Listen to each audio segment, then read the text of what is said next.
Welcome back, my friends, to episode 5 of Beyond Bricks and Mortar. Today I'm joined by my good friend Matt Kestenbaum. Now, Matt has a very, very interesting story. Starting as an opera singer and someone with a real passion for music, yet turning his life to be completely focused on marketing, he has become an absolute savant. But the interesting part is Matt has become an expert in all the things that most of us really don't understand when it comes to marketing. Take myself, for example.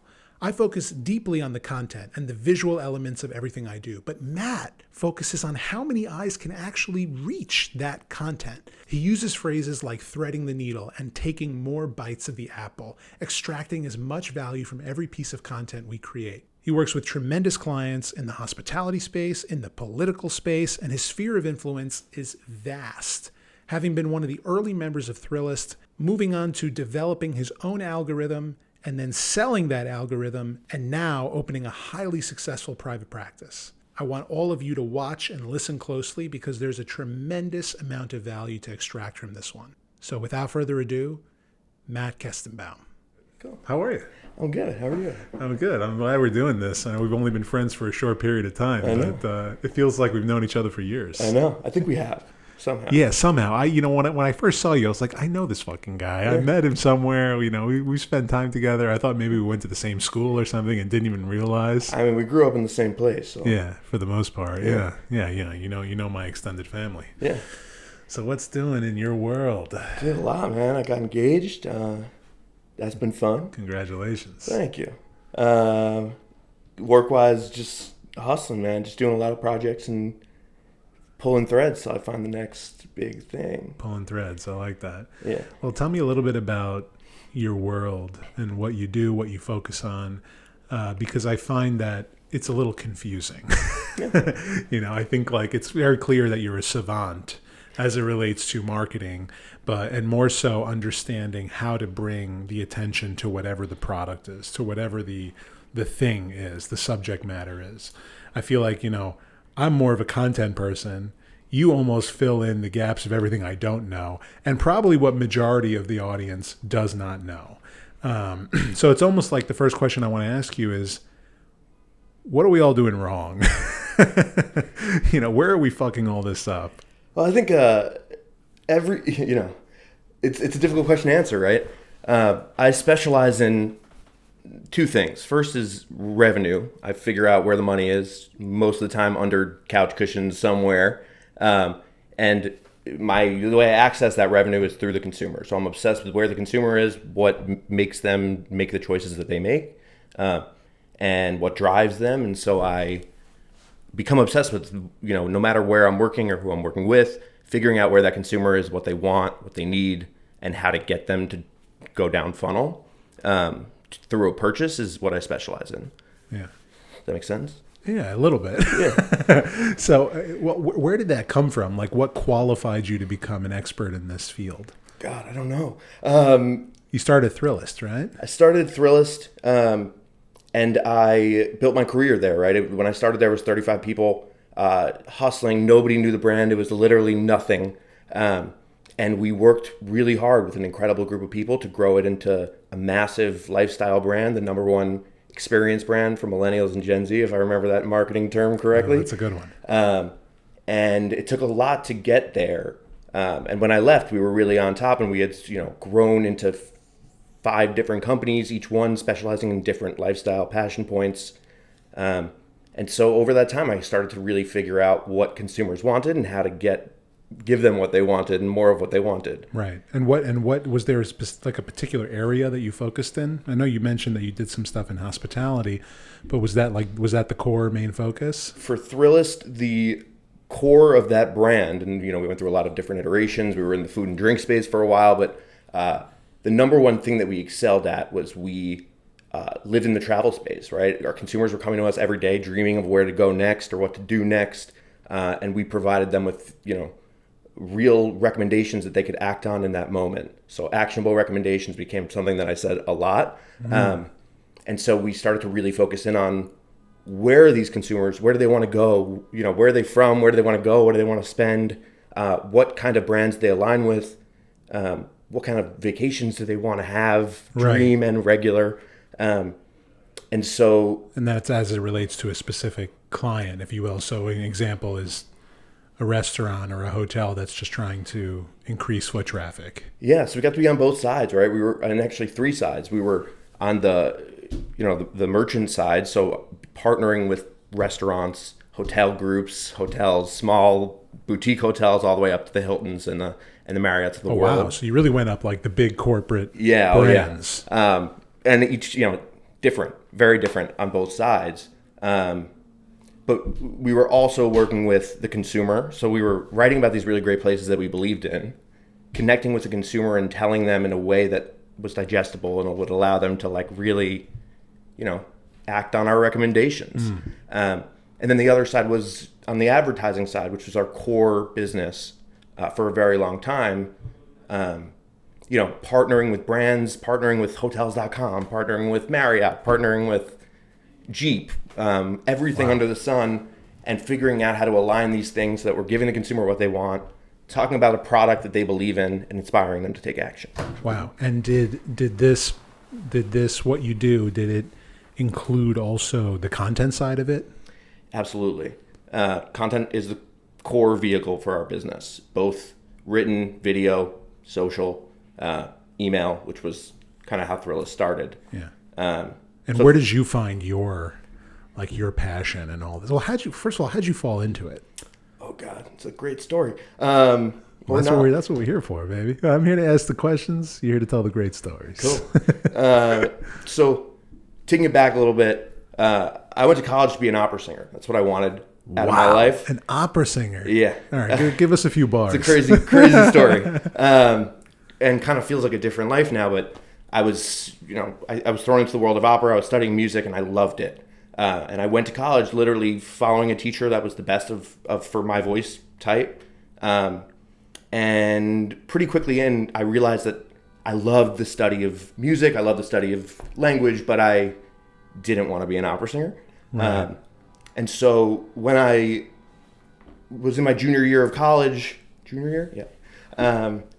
my parents essentially said to me, "We believe in you. You do whatever you want with your life, but get a real job one summer, a real job." Before you decide to be a singer. Yeah. And see if you like it. See if you like the corporate world. And so me kind of pushing against them, I went to Thrillist, which wasn't a real company at the time. It was like just a few guys writing an email once a week that people really cared about, only in New York. And I went. It was a startup at the time. A real startup. Wow. And I went and I drank the KoolAid on the first day, and I loved it. I just loved everything about it. And I left the world of voice and the world of theater, and I went into the opera world, and I dove in head first and kind of never looked back. Wow. And do you still have an affinity for music and theater? Yeah, I mean, I love it. But I said to myself when I quit that I would go back if I ever missed it. Like if I really felt like I needed to do it, and I never felt that need. And truthfully, part of the reason I left was in order to really do it, you had to really want it. Yeah. And I didn't really want it. Do you find yourself like singing in stairwells ever? Honestly, never. Everybody asks this question and it never happens to me. Never? No. I think someday I might. Did you sing for your fiance ever? I have sung for my fiance. I have a lot of musicians in my family. My grandpa was a professional musician. Oh, so that makes sense now. This is where it comes from. Yeah, it's in the family, definitely. Wow. That's cool. All right, so you walked into Thrillist, and that's it. Music was over for you. Yeah, it was gone. And I kind of fell in love with it. I really like... What would you say that KoolAid was? You said you drank the KoolAid and you were hooked. Like, what was the KoolAid? Honestly, I think it's the same thing that made me fall in love with music and theater.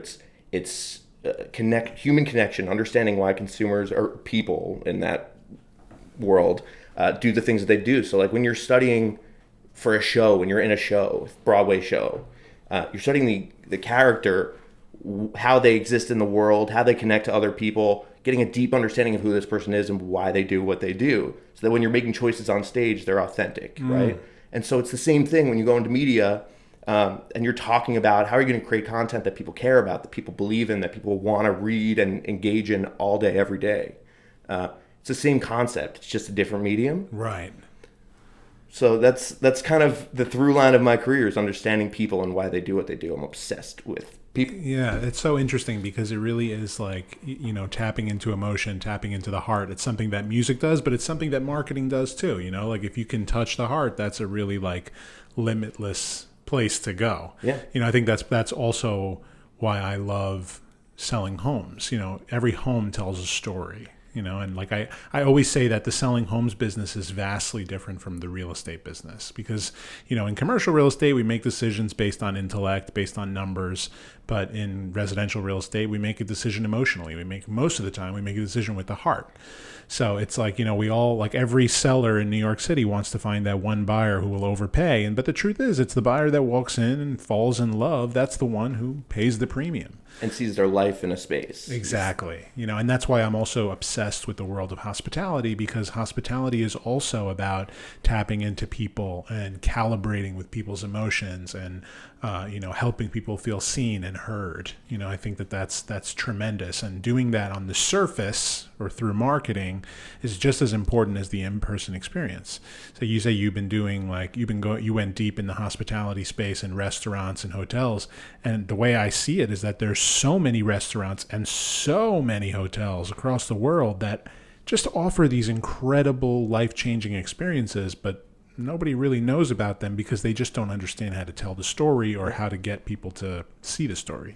They're incredible at their craft, right? Everything that goes into that plate is so much for a restaurant, for example.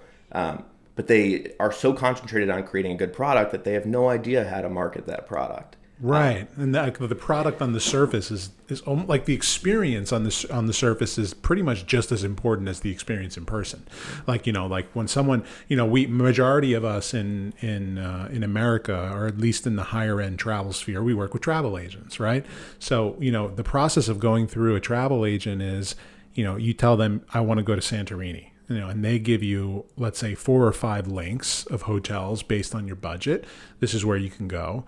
And at the end of the day, we're just going to pick the one that's the most visually arresting, especially if we've never been to Greece, never been to Santorini. We don't know what's important. We don't know the attractions that we should be close to or drawn to. So it's really just what website tells the best story, which one pulls us in the most. Yeah. And most of them just don't get that that's what you need. Yeah, they're showing a picture of a bed in a room. Right, exactly. Or like a restaurant, an empty restaurant with all the cups turned over. Yeah. But it's like, wait a minute, show me that restaurant in action. Yeah. It's like I think about do you remember when Toys R Us went bankrupt?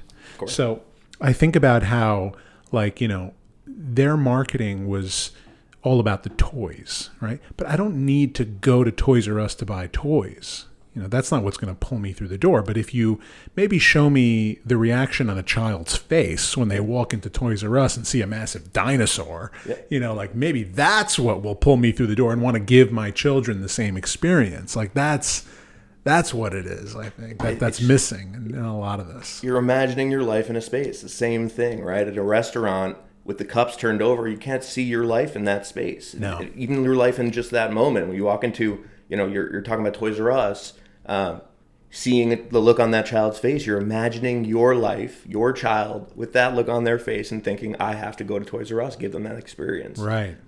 And so many businesses don't get that and, truly don't have the capacity to get that because they're so focused in on selling toys. I think also because they're masters of craft, it's almost like they expect all of us to just understand things at the same level that they do. Like I'm going through the motions of leasing a new car at the moment. And it's like, all throughout the process, the guy I'm working with is making me feel like a moron because he's like, for example, listen, the address on the insurance has to match the address on the license and this and that. And this is after the application's already filled out. And I'm like, I told him listen, you're assuming that I know how all of this is supposed to go.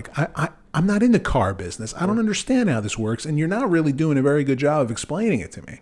So it's, most service providers I find they just assume that we know all the intricacies of the process and that they don't have to go through a formal process of explanation or even just an email that just tells me the steps, that goes through the steps, that covers the bases. Simplifies it. Yeah, right. So it's same thing, the masters of craft. And by the way, this happens a lot in home selling too. Sellers, they believe that their home sells itself. And they believe that everyone should know that from the second they lay eyes on it, on the pictures, on the location, on the address, on everything. But okay, yeah, oftentimes a home does sell itself, a hotel sells itself, a great restaurant sells itself, but that only happens when people are through the door. Yeah. You know. So, Well, it only happens when you're able to thread the needle on the narrative, right? that's a good one. Thread the needle on the narrative. You're able to tell that story in a way that allows it to sell itself, or else it's just a home. It's a building. It's bricks. You know, it's nothing unless you're able to thread that needle and give it to the consumer in a way that allows them to feel the beauty in that craft. Yeah. The craft of the house, the craft of what it created for your life. And cars is for a great example, right? There's so much beauty in how cars are built. The people behind them, the innovations behind them, why things are the way they are. Every single choice, down to the stitching and the leather, is crafted with you in mind. So tell that story. Right. You know, feed that to the audience. They'll buy that car for sure. Right. And even if you're just a basic service provider, like just a car dealer, you know, it's just at least help the person on the other side understand how this process really works. Yeah. Because also, when you go through a process like this and you're about to spend a lot of money, you know, you want to feel like a sense of comfort, like you're making the right decision. But when you just feel like you're fumbling through the process, you start to second guess it all the way through. Yeah. I think it's like the same thing when people going through the process of consideration to go to a hotel, you know, if they're fumbling through the website or just to gain a proper understanding of, you know, what this place has to offer, it's like, you know what, next one. And that booking experience is your first experience of the hotel, right? So talk to me a little bit about that, because you went deep into that booking experience. So that's the space kind of where I live for sure across my career, but mostly in the last 5 to 7 years. Like I said before, I focus in on driving the consumer down funnel, but the most important part is driving them over the finish line, right? Getting them to purchase something. Yeah. And so the space that I live in is the affiliate space mostly, which is essentially every time you drive a consumer down funnel, they purchase something, they act on your recommendation, you get a kickback.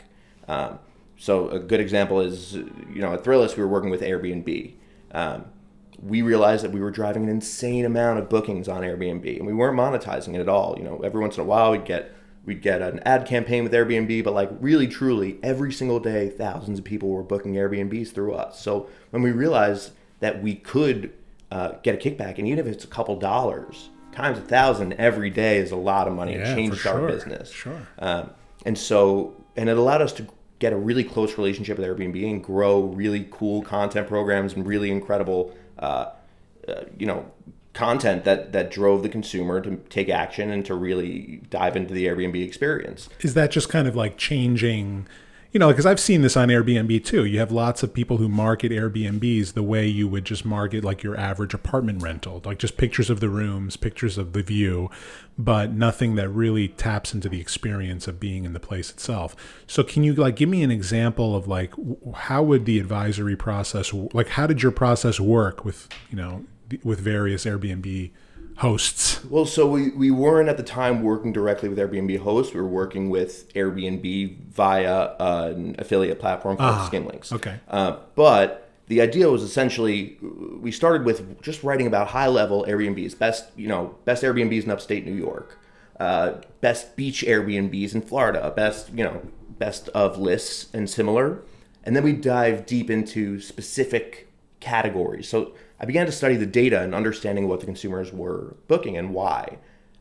So for best Airbnbs in upstate New York, we were realizing that was booking a ton, right? Mm-hmm. Consumers were really diving into that. So we were like, okay. It's accessible. It's easy to get to. Yeah. New York over every other city. We were doing, every major city in the U.S., but New York was really flying. So it's so funny. It's like a paradox because Airbnb is basically banned in New York City. I know.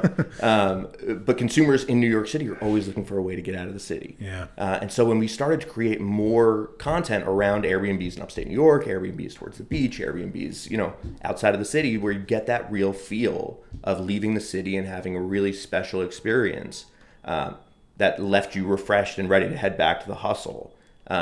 We were able to capture way more consumers. So that data became really important, and the data became important in real time. So I started to realize consumers were booking on Thursdays for that weekend. Interesting. And so we were coming out with new content on Thursdays and pushing it on social. And every day I was just learning and studying the data. And essentially over time, I developed an algorithm because it was taking hours and hours out of my day just reading and sorting data. So I built an algorithm for optimizing that data and allowing me to plug it in and pull out really actionable insights. So the example of upstate New York is a perfect example, right? I was able to realize in real time that consumers were booking in upstate New York. So I was able to drop 4 more articles that day that allowed me to optimize and reach more consumers. And those articles, what's the end game behind them? You said reach more consumers, but for the purpose of what? Booking specific Airbnbs? Like booking any Airbnb. Any Airbnb. Okay, and through you guys. Wow. So essentially, there's a tag on the link. So if they click through on our link and book any Airbnb on the Airbnb platform, I think it was within 14 days from that time that they clicked, we got a kickback. That's awesome. So it was incredible, and it was working, and it was really working, and it was way cooler to me than advertising, which is a great medium, of course, but this allowed us to really figure out what consumers want and give it to them. Whereas advertising, you're running an ad on a page or an ad in a video or a pre-roll ad on a podcast. You have no real idea what is driving consumers. You hope to be able to kind of piece together tracking. But this was in real time. I was able to really study what consumers were doing. So then I can go back to Airbnb and say, look, you're really blowing up in New York. We should do something. Right. And I loved it. It was fed my soul in terms of understanding people and continues to now. So everything that I do now all focuses on how to hit that consumer better and more specifically and give them really what they want. And there's a beauty to that I just love. I've fallen in love. I've drank the KoolAid again. I love that. And so you said you were one of the early members of Thrillist. So did you get some shares out of the deal? I got some. They're not worth much anymore. Essentially, Thrillist started very small. We grew into 5 different companies that we were Thrillist, the Dodo, which was an animal-focused brand. So every animal video you saw on Facebook for a very long time was the Dodo. Now This, which was a news source. Seeker was science. And then Pop Sugar joined the fold a few years before I left, which is, female-focused lifestyle brand. Similar to Thrillist, originally was a male-focused lifestyle brand. And each one had it, we all had the same kind of playbook, but all focused on different kinds of consumers and what drove them. Nice. And what'd you do after you left Thrillist? So it comes with the algorithm piece, but essentially I had built this algorithm that was really working. It was 93% accurate of understanding what consumers like. I couldn't go any further than I was going because I just didn't have the technical capability to. Well, how'd you build it to begin with? I just studied. It started off as a bunch of equations in Excel, and it grew. I brought in people to code and create me a real product, and then I built a marketing platform on top of it. Wow.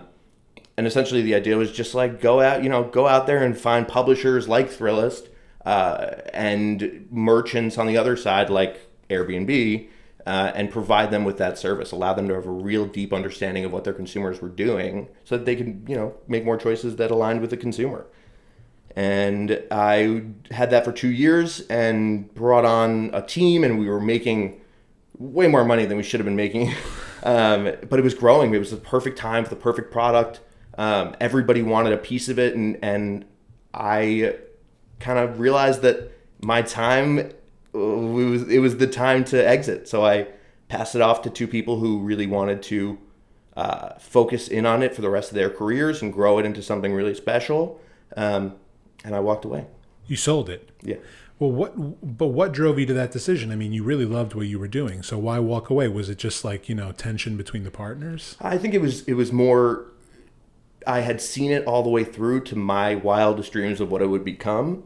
And anything beyond that, I didn't think that I could give what it needed to grow. I think that these people were the right people to get the company where it needed to go. And I was ready to move on to something new. Wow. Well, does that mean that you can't use your algorithm anymore? I can't. Wow. Can't use my algorithm anymore. So you got to start from scratch. Huh? Yeah. But I also think that, exiting at that time was helpful to me, right? I didn't just lose the passion for it and didn't think that I could, continue to grow the company in the way it needed to be grown. But I saw other competitors that were coming out of the woodwork creating similar kinds of algorithms and data changes and privacy changes in the world. And I thought, I don't know where this is going, but I don't feel like I think that my best bet is to exit on top. Yeah. And move on to my next adventure. I haven't figured out what that is, but I was just going to say, what is that next adventure, or what are you doing now? Well, when did this happen? The exit. This happened 3 years ago. Wow. So you're still trying to figure out what the next move is. But my understanding is you've been doing a lot of like private consulting.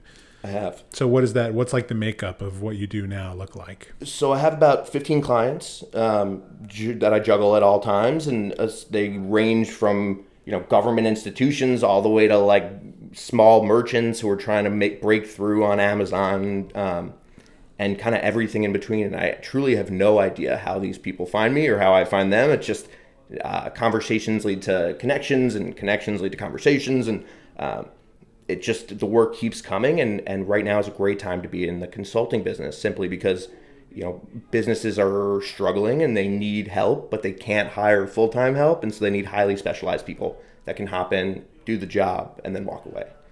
I hear that. In one of the first conversations that you and I had, I like in some form or another asked you, like, what am I doing wrong? And your answer to me, which I found was very interesting, and I feel like I've used this line a few times since I heard it, was that you said to me, you're not taking enough bites of the apple. So maybe you could talk a little bit about that, because you seem to have a little bit of a philosophy as it relates to that. I do, and I love that you remember that. So essentially, look, the media business is an interesting way to look at this, right? For a long time, the media business ran on advertising. That was the only revenue source. And you were creating content, you were trying to create the content as cheap as possible so that the advertising revenue would cover your cost of content. It's just one bite of the apple. Right. So all of these media businesses were struggling, right? They had to create more and more content every single day, reach more consumers so that they'd serve more ads, so that they'd be able to cover the cost of the content. Mm-hmm. And that just led to garbage content being created, which you can see across the internet on the cheap. And over time, it would make it so these businesses would fail. And so my theory was create really great content. And advertising revenue is super important, but take 4 more bites of that same apple. Figure out a way to license that content to distribution networks, to different partners. Figure out a way to sell the outtakes that you do not need, that you don't use for your content. So if you're creating a video, you're capturing 7 hours of content for a 5-minute video. What happens to the other 6 hours and 55 minutes? Right. You mean like, you shoot 4 hours of stuff, you only end up turning it into 1 or 2 minutes. What happens to the rest? Yeah, okay. And when you're talking about imagery and you're talking about video and you're talking about all that stuff, there's so many ways to repackage it, to socialize it in other ways. And then, the last piece was the affiliate piece, right? So if I'm taking the same piece of written content, I'm selling the ads around the page. I'm also partnering with the brand to create the piece of content, and I'm making money on the kickback. So that's 3 bites of one apple that I was previously taking 1 bite. And those 3 bites always pay for that piece of content plus. Wow. So what do I got to do? What am I doing wrong? Because, based on we've only had a few conversations, but that I'm very content driven and kind of obsessed with that world. And, my creativity has always been the thing that's driven me forward. Like real estate, I say this all the time, probably on every podcast I've done up until now, is that real estate for me has always been a vehicle for my creativity. It's a context that I love very much, but the real estate game itself is not the thing that really revs my engine. It's the idea that I can create sort of like an experience that people are drawn to. At the same time, also delivering that element of hospitality. But I find that the deeper I got into content, it's like the less and less time I had to actually devote to it, because content was actually the reason for my success. It was like what really started the fire and, created that wave of awareness that people had about what I was doing. And now, thank God, at this point in my career, my network's really feeding me because of it. But I do agree with you that, when I think about it from, a 30,000 foot view, square foot, that's very real estate. Yeah, a 30,000 foot high view, there's a lot more I could be doing. So where am I screwing up here? Well, look, I don't know that you are. I think that you have figured out how to craft really incredible stories. And I engage with your content all the time, and I think it's awesome. Thank you. And the fact that it's built a brand around you is incredible. And now it's just a matter of figuring out how to continue to grow that brand. And like we were talking about before, take more bites of the apple. Right. And you were talking to me about the hospitality space and your passion in that world, and we were discussing the idea of being able to go to a small hotel in Mykonos and create content in the same way you would create content for real estate in New York, create content for that experience in Mykonos, and be able to tell that story. It's the same story. It's the same exact thing. Most of the time, it's just how I see it, or how I live it, And I guess like I trust my taste because I feel like I have a little something, a little bit of an edge in that context, in being able to tell a story and to show the best elements of the story. But yeah, I do find that it is a very different world. Like, I am, the business I have on the side is marketing to boutique hotels across the world. But what I had realized quite quickly, when I tried to enter the space in the beginning, is that while I have, over a dozen years of marketing experience in homes, the hospitality space is just very different, and that context is different, at least to the hotel owners it is. To me, it's not. Yeah. To me, I'm just like telling a story the way I would tell any other story. Like, I have a story that I told on my Instagram page about making a cup of coffee for a friend and how that relates to just creating a meaningful experience. But I think like where I'm struggling at the moment is how to almost sell the service in the beginning, because you need like that baseboard of content, that people see and they know that this is legitimate. Yeah, you have to be able to thread that needle, right? Yeah. You have to be able to thread it for them. And for me, hearing just you talking about it, it threads it for me. I understand that you can walk into a space in New York and a space in Mykonos and be able to tell that story, and they're very different. But they are inherently the same. Right. Right? You are telling a story and people are imagining their life within a space. And so it's just about being able to thread that needle, and the hospitality space is insane. But every hotel owner can tell you straight up, it's not working, right? What they're doing is not working for the most part, not working in the way that they needed to. They're spending way too much money to get consumers there to fill beds. And so they're looking for that thing, and you offer that. So, I said this to you before, but what you do and currently what you do in real estate, as well as what you're doing on the side, is very visual, right? If you can thread that needle through storytelling, show them a video, go somewhere, pay for it yourself, go create content in the same way that an influencer would go create content anywhere before they get paid, and then create, a handful of assets and say, this is how I want to tell your story. It'll be different inherently, but this is the way I approach storytelling, and here's why it works for consumers. And I am positive that they will dive in. Wow. That's great advice. You mentioned that now in your consulting capacity, you work with lots of various clients, whether it's small business or, government institutions. But what does it look like to consult for a government institution? Not that you have to get into specifics of who you work with, but like what, first of all, how do they find you? And what does it look like, for a country to want to, increase their social media presence, or maybe just their narrative? I don't know. Like, what does it look like, that consultation work? Look, it depends on the project. But, the high level is I've become very good at understanding how to reach and engage a consumer. Not only reach, but also engage. So, a lot of these political organizations. Well, how do you define engage? How do you define that? Well, for politics, it's very different, right? You want people who are going to get up and go vote. Right. Okay. And so it's a very high bar. It seems like a low bar, but it's a very high bar. But all these political organizations, when somebody's running for president, they're spending hundreds of millions of dollars, on ads in random places across the US. Is it misplaced, most of that? All of it. Really? And so my job is to come in and to literally study the data and say, this isn't working. You've just spent $10 million on these 5 towns. It's not working. And how do you like when you say study the data, like how do you get the how do you get the data? So when you place an ad in a specific place, you get a kickback of all the data, who it's reaching. Right. Not specifically the who, clicks, but like views, and impressions. clicks, views, impressions. I give clients that information with homes all the time, like how many people are clicking, viewing, seeing the property. That's that they find that to be very helpful data. And the impression, which is the lowest level, right? That's just 1 second of it crossing your eye, an ad crossing your eye, versus a view, versus a click, versus a like, versus a share. These are all incredibly different, and it's a range of like, I just saw an ad to I engaged with it, I shared it, I sent it to a friend. And so helping them through that's the funnel that I'm always talking about, right? Like that's literally it. It's like, see an ad, go out and vote.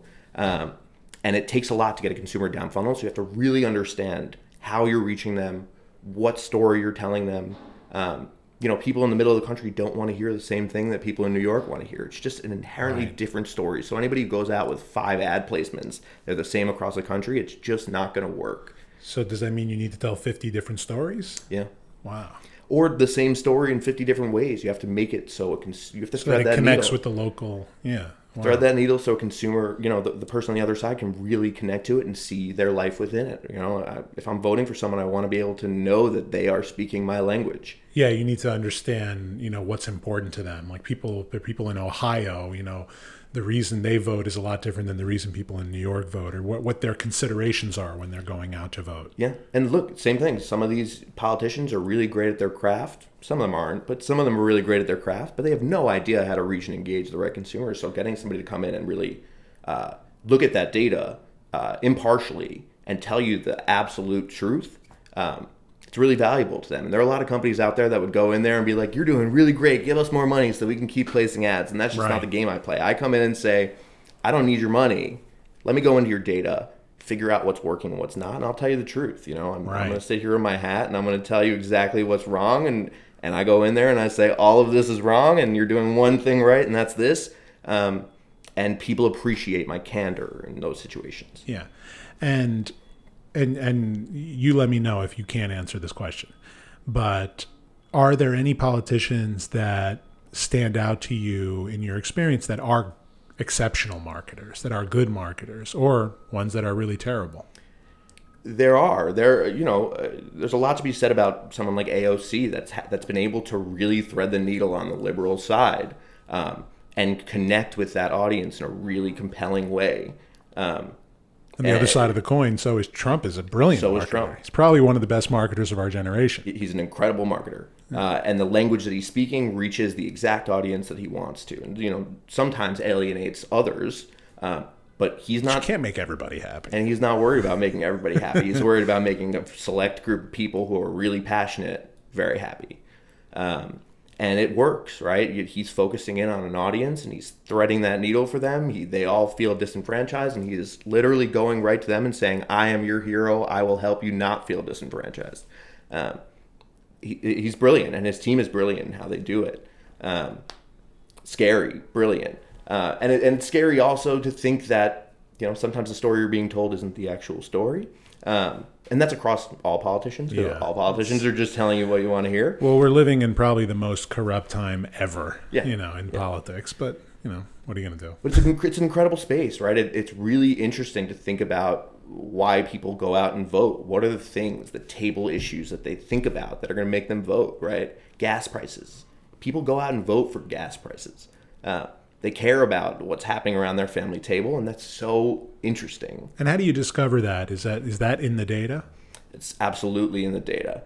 And also, there's a ton of data that I don't have access to that, these campaigns have access to. But just understanding what people want to hear and what they're passionate about and focusing in on that. And so you can really sit down and dissect all of these campaigns from local all the way up.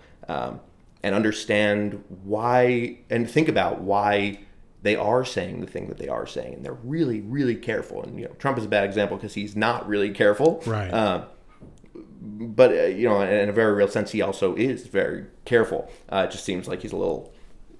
I think, he's obviously a little bit loose in how he, how he portrays himself in that context. But I do think he's very intentional. Yeah. Even though... I read Jared Kushner's book, his son-in-law, and he was a special advisor. and I read his White House memoir, and it was incredibly interesting and enlightening into the actual presidency and how it went. And of course, it's clear that Trump was a loose cannon. He said a lot of things that, weren't in the script. But at the same time, his message was always very, very intentional. Yeah. And it worked. It really, really did work. It resonated with a tremendous number of voters in this country. Yeah. It threaded the needle for the people who we needed to reach. Right. Wow. It's pretty fascinating how you think about this. And it's I think about all of my work in the context of storytelling and visual and marketing. And it's like what you're talking about is everything I'm not thinking about. But correct me if I'm wrong, it would appear that that's the way majority of people are treating this, which is why you have a business. Yeah. I would say you are thinking about it, though. You just, you haven't reached that point in your content creation process, right? You're currently in the... I don't know what to do.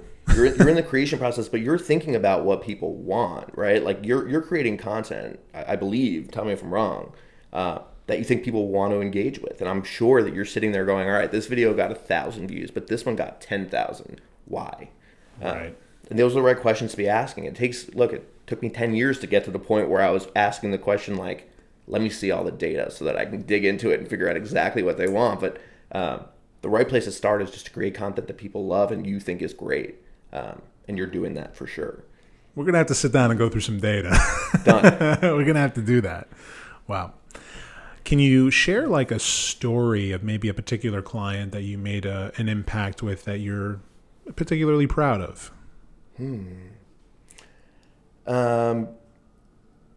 Interesting. Or is there, a story that comes to mind of a deal you made or a project you saw through that was particularly fulfilling for you? So I have a few. We'll go back to the client one. When I was at Thrillist towards the end, our advertising business was failing, right? The pandemic hit us hard, hit everyone hard. Brands stopped spending money. We needed to figure out a new way to make money. That became affiliate. That was the jumping off point for me. But there were two other areas I went into, and one was distribution, and the other one was experiences. And I love experiential. I love events. I think that when events are done well, it's really great. And two big projects that I work on that I continue to be very proud of were a ghost kitchen. So essentially, all of these restaurants and these iconic institutions in New York were failing. They were going to go out of business. And some of them were like Rayos that were like there for years and years. So iconic. Really in the fabric of New York. Yeah. And they just were going to fail. They were going to die. And so we created this ghost kitchen. Essentially, I rented a ghost kitchen space. I worked with this company that, now has been bought and sold a few times. They were called Zool. They own kitchen spaces downtown. Essentially, I went, during the craziest part of the pandemic, on foot to each one of the restaurants I thought were great, and went to the owners and said, listen, for free, I'm going to invite you to come to my kitchen. I'm going to pay for all the food, all the distribution, all the content. We're going to create a ton of content, a custom menu, custom shirts that go with, your brand and us and this partnership. And we're going to go out and we're going to do drops of really incredible meal kits that people can eat at home. So Rayos, first time in their history, hundreds of years or 100 years, whatever, they jumped in and started to deliver to, I think it was 1,000 people a night. And we had these really cool packages of T-shirts and a Rayos hat and a custom box where you could try their meatball and all the things that made them famous. And we created content behind the plate, understanding who the chef was. This guy Dino is amazing. So they weren't cooking in Rayos; they were cooking in this my kitchen. Wow! But you just said that you paid for all this. Thrillist paid for all of it because we were getting kickback. We were getting it on the back end. We were making money on the meal, so that people would pay whatever $100 for the meal and then the kit, and we were making money there. And then also we were making money on the distribution of the content that we were creating around them. So we're taking multiple bites of that apple. And we were able to pay each restaurant $25K plus extra, and a huge amount of content that would allow them to make it through, right? So more delivery orders, more opportunity for them. And I feel very proud to say that each one of our restaurants that we chose didn't just make it through the pandemic. They came out stronger than ever Wow. before. And how many restaurants did you work with in total? So we did 2-week drops of each restaurant. So they jump in 2 weeks of crazy deliveries. And then I think we did it for 3 months. So 6 restaurants. Wow. And we wish that we could do it longer, but it wasn't core to our business, right? It was just like it a was really just the way great to thing. survive through the pandemic. Yeah, and allowed us to survive and allowed them to survive. Yeah. I know a real estate company that was like just selling linens during the pandemic. Wholesale linens. Like gotta they do just what you gotta do. Yeah, you gotta do what you gotta do to keep the lights on. Yeah. Meanwhile, what did I do? I just made bread. Listen, a lot of people made bread. in the Yeah, pandemic. no, but something like for me, like when I was when I was shut down for 3 months, I was just trying to think of ways to like keep my brain moving. And I just I wanted to apply I love to cook, so I wanted to apply my creativity into something like that I considered challenging, and I just became like a master bread maker. I think my bread still to this day is the best bread I've ever tried. That's great. I gotta try it. It's been a long time since I made it at this point. Yeah. Yeah. A lot of people bought those bread makers during the pandemic. That was another affiliate play. My God, I mean, I would imagine the business of enamel pots and Benetton baskets and all that stuff was just massive during the pandemic. The flour, people, tons of flour was being sold. And think about the number of people who were researching the best bread makers, right? And every single one of those publishers that was writing those bestseller articles, they were getting kickbacks on every single click that went through. So it was creating business across the board, but this felt special because these restaurants kind of built our business, right? We built our business writing about these incredible crafts, these people who created incredible experiences. So it was the first time we were able to really give back to them in a meaningful way. We weren't really doing it for us. We were doing it for them. We didn't want to see Rayos or Sylvia's up in Harlem go out of business. So it felt special. It felt like we were really not shilling for anything. We were just trying to create. Just trying to help small business. Yeah. Kind of like what Barstool was doing or at least what Dave Portnoy was doing. That was massive. Yeah. He was really big on helping small business, but that was really mainly restaurants. Yeah. That was deeply upsetting for me because it came out right after our Ghost Kitchen business came out, and they beat us. They raised a whole lot of money for a whole lot of businesses. So no opportunities to collaborate there? No, the publisher world, you don't collaborate very often with other publishers. Is it a very competitive business? Yes. It's very competitive, and the revenue shrinks every year, and there are layoffs every year. And I think it's because a lot of these publishers haven't figured out how to take more bites of the same apple. Wow. So what's next for you? I mean, I know you said you're still trying to think about what's next and what's the next chapter of the journey, but you must have an idea of where you want to go, the road you want to travel. Honestly, I don't, to some extent, but I want to continue to thread that needle of understanding the consumer and figuring out what they want. I am most passionate about that, and so I'm constantly looking for opportunities where that is forefront. Yeah, it's great that it's not a specific context that you're most passionate about, but it's rather exactly what you just said, like threading the needle, focusing on the funnel, which opens you up to being able to work in hundreds of contexts and love each and every single one of them. Yeah. And look, I think that for now, my consulting business has grown, and I'm so happy about this. Obviously, has grown so much that I'm not able to say yes to everything, and so I think that my next step is probably taking on some employees that are going to help me, really specialized people who are incredibly good at what they do, and bringing those people on, and so I can service more businesses. Yeah. I mean, listen, even just based on this conversation, I'd be thrilled to link up with you in the hospitality space because I really, really want to grow that business. I'm obsessed with that world, and I feel like I have an intimate understanding of it. Whenever my wife and I stay at any hotel, we get granular in how we notice things, and not in a good or bad way, but just, we sit down and we sort of fantasize how we can curate the perfect experience for the guest. So, and then my mind is working in how to tell the story of that perfect experience. This is very similar to how I experience hotels and even, car rental companies, everything. Yeah, everything. I use, for car rentals, I use Turo, right? I love the Turo experience. I think it's incredible, but I don't just get the car and go out and enjoy and then return it, which is, a very base level experience. I think about how the pickup process went, what the car is like, what condition it's in. Is it clean? Is it not? I'm constantly thinking about it and thinking about how that experience is more meaningful because I am working with Turo instead of hurts. Yeah. Um, Yeah, well, the vast majority of these types of consumer businesses don't care. Like there really is like, a missing spirit in so many of these businesses. Like there's service, but there's like the hospitality element is missing, that spirit of it. that usually gets pulled out when things get mass produced. Right. And it's something that, a lot of businesses struggle with, and maybe, possibly in the future, that's somewhere I'd like to go, is figuring out how to take a really special product, whatever that is, if it's my own hotel, if it's, someone else's, and be able to mass produce it. And, something that I'm actually working on the side right now is looking into hotels in upstate New York and Borscht Belt.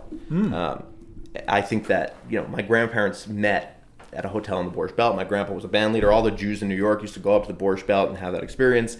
And a lot of these hotels are just empty, vacant, falling apart. It's everywhere. And I would love to take over one of those hotels, redo it, create a TV show where we're redoing and bring life back to this place that brought so much life to so many, and open up a hotel. And so I'm building that business model right now and working with some of my old friends at Thrillist to do that. That's a great move. You can create like a vlog about, revamping this hotel. This, what you're talking about is actually something that exists all over the world.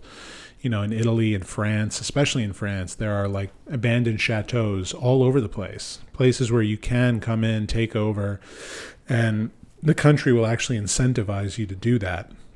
And you can turn them into incredible boutique hotel experiences. That have a ton of history, so much story to tell. Yeah, I'm really into that too. I think that there's a deeply rooted dream of mine is to open and operate a hotel someday, develop hotels, manage hotels, and really manage the experience. That's like really, really important to me. And I love boutique hospitality specifically because like when you go to boutique hotels, you could tell that, the owners, they've put their life into it, similar to a beautiful home that's been in a family for generations. It's like they put their everything into building this experience, and nobody understands how to create an experience and curate it better than they do, in the context of their hotel. But they just have no idea how to tell that story, or they just don't realize how important it is. And it's the same problem that exists in residential real estate. The vast majority of brokers that work in the business still don't quite grasp or understand the importance of good quality marketing. Like one great example that I use a lot is the thumbnail image. Like if you're on Street Easy and you're searching for a rental, if you're searching for a sale, it doesn't matter if you're the biggest real estate savant. You're not clicking on every single option that you see on the list. You're only clicking on the ones that are visually arresting, that really, really pull you in. So like that's like one of the first problems I tried to solve is like, okay, you need a book cover. You need, like, we're all told not to judge a book by its cover, but we all do. It doesn't matter. Yeah, absolutely. So, I just find that it's a very similar problem in hospitality, which is why I'm obsessed with that business concept. And this specific business that we're trying to build, the whole thing built from top to bottom is to thread that needle for the consumer. So, and there's also the taking multiple bites of the apple piece. We could talk about that, but the whole idea is to take these spaces, create content from them, and talk about the history of them, and create so much content and bring in all the partners. So essentially, like, each piece of this experience is going to be curated in a special way, right? From the mattresses that are on the bed all the way through the liquor brand that's repping that bar and creating a unique experience at that bar. Everything is built for content. So if we're talking about liquor brands coming in, if I'm trying to think of Grey Goose is coming in, they're going to own that bar for a couple months. We're going to bring in the best bartenders in the world, and we're going to create really unique custom experiences that allow consumers to have this incredible experience in this beautiful space that was designed specifically for this. But I love this. We're really speaking the same language, really. Yeah. We got to partner up on something. I think we should. It would be a big miss if we didn't. Yeah. We're going to own a hotel. Wow. I am really fascinated by the way you think about all this stuff. So same to you. This has been a very super interesting conversation. Yeah. Is there anything that jumps out at you that you're passionate about outside of all of this? I know music is a big one for you. Oh, there's so much.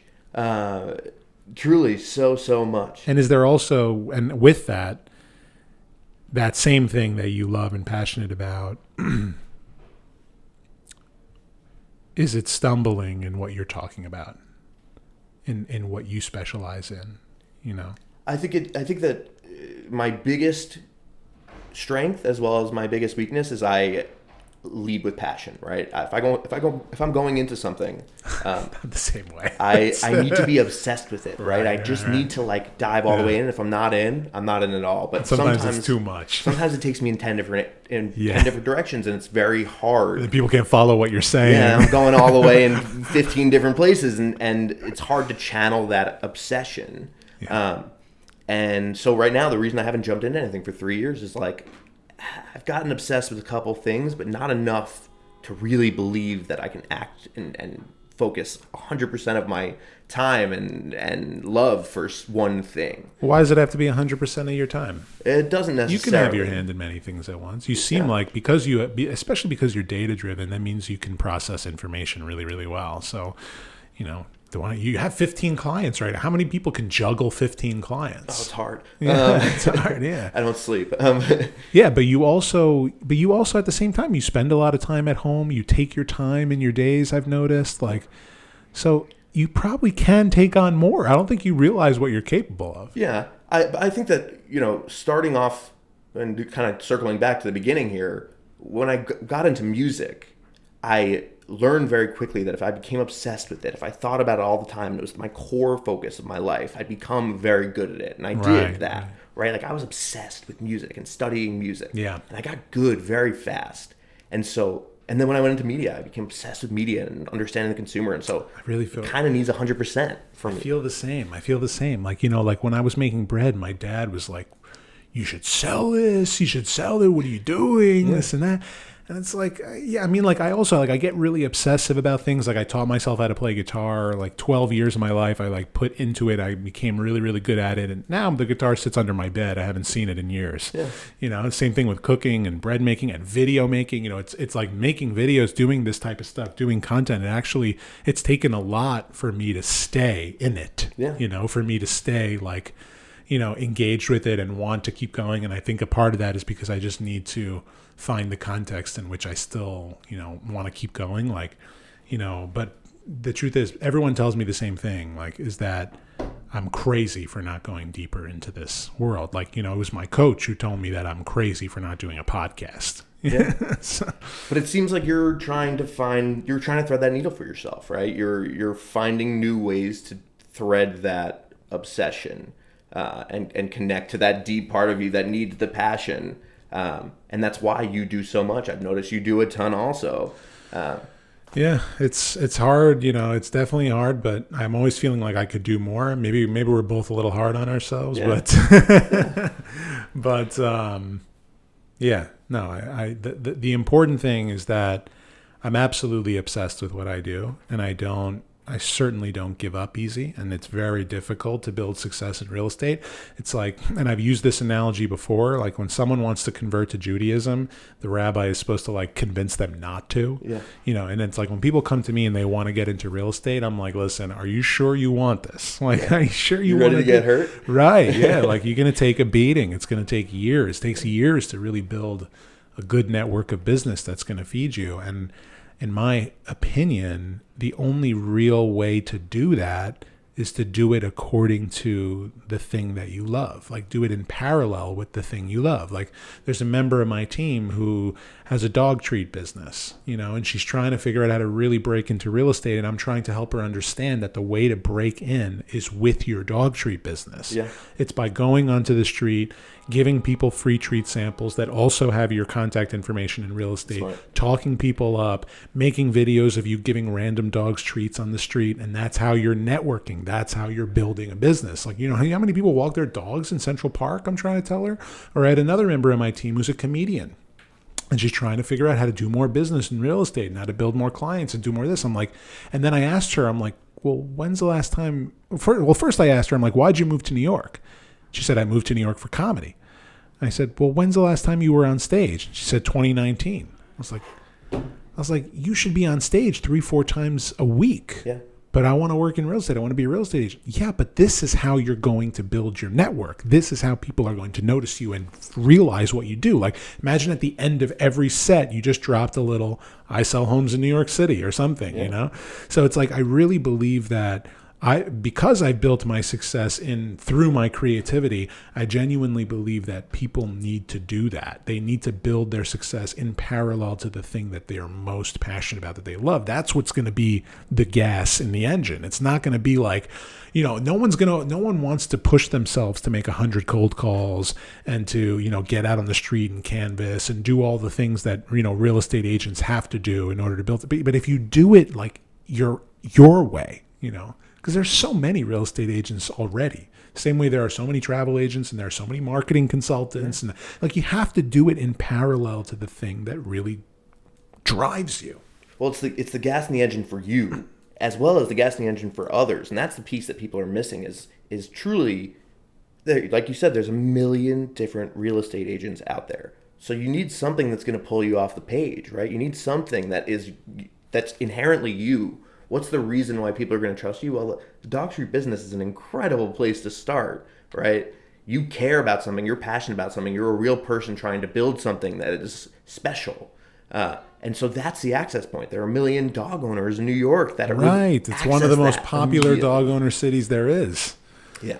So it's a great opportunity, and it's the gas in the engine that's going to drive you forward and keep you passionate about, the thing. Thread the needle. Thread the needle, man.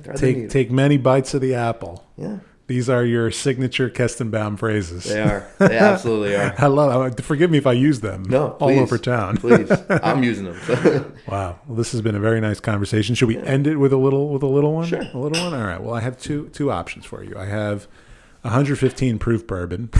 Okay. That'll really thread your needle. Or I have a 90 proof Japanese whiskey. Dealer's choice. Dealer's choice. Do you like bourbon or do you like... both. You like both? Oh, easy. All right, let's just do a little of this. Ice? Sure. I have ice. Just a little one. Just a little one. So what's up for the rest of the day? Honestly, nothing. I feel like everything is slowing down pre the holidays. Yeah. Thank you. Thank you, my friend. Thank you. Cheers to you. Cheers. This has been very nice. See you on the next one. Yeah. We're going to do more of these. Oh, yeah, for sure. It's good, right? Yeah. That's a good one. Wow. That was fun, man. Dude, that was fun. Thank you so much I don't for know what doing we it. talked about, but it was fun. Yeah, but that's like the idea is